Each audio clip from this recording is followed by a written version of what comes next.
C'est la compile du Morning de Diffoul sur Skyrock. Et oui, la compile de l'actu, ils ont fait la une de l'actu, ils sont bizarres, ils croisent extraterrestres. Et on va commencer par la France, les Alpes-Maritimes, la Côte d'Azur. Numéro 3. Et oui, dans les Alpes-Maritimes, une femme d'une 50aine d'années, un soir, il pleuvait, des cordes, et eh bien, elle s'est dit, tiens, je vais aller en pleine montagne pour capter les énergies des extraterrestres en touchant des pierres. C'est ça. Des pierres historiques, des pierres millénaires, des vraies reliques, n'est-ce pas?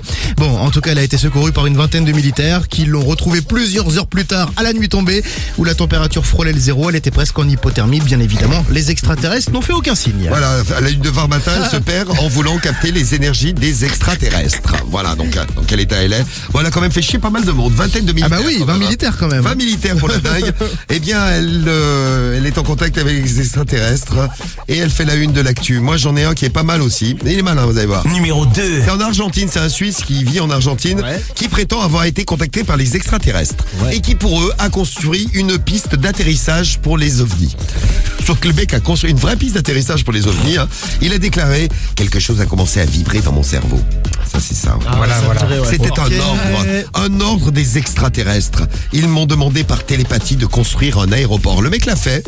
Et depuis, il y a des visiteurs, des amateurs d'ovnis qui affluent du monde entier pour admirer l'œuvre, admirer le site, admirer le petit aéroport qu'il a construit.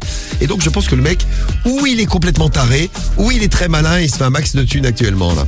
C'est comme un parc d'attractions qu'il a créé en Argentine, là, le Suisse, là. Bon, et on termine en Allemagne. Alors, lui, c'est le meilleur des meilleurs puisqu'il est numéro 1. Numéro 1. Champion du monde, vraiment. C'est un homme qui prétend qu'il a été enlevé par des extraterrestres. Bon, il y en a quelques-uns comme ça, qui le disent à travers le monde. Il y a pas mal de témoignages d'ailleurs sur Internet. Sauf que lui, il a été enlevé pour une raison bien particulière. Oui. Pour qu'on lui insère une sonde de 30 cm dans le fion. Ah, une sonde anale de 30 cm. Il est persuadé qu'on lui a mis une sonde anale de 30 cm pour l'étudier de l'intérieur. Ça, c'est sûr. Alors forcément, beaucoup de scepticisme dans sa théorie. Ouais. Et certains disent, non mais attends, c'est juste une expérience sexuelle qui a très mal tourné. Et surtout le fruit de puissants hallucinogènes. Ah ouais, le mec était défoncé. Ah oui, complètement. Voilà, il arrive défoncé avec un truc dans le cul. Bon, il dit c'est les extraterrestres qui me l'ont mis. Bon, bah, c'est crédible un minimum. Merci l'Allemagne pour ce numéro 1 du jour, là, les extraterrestres.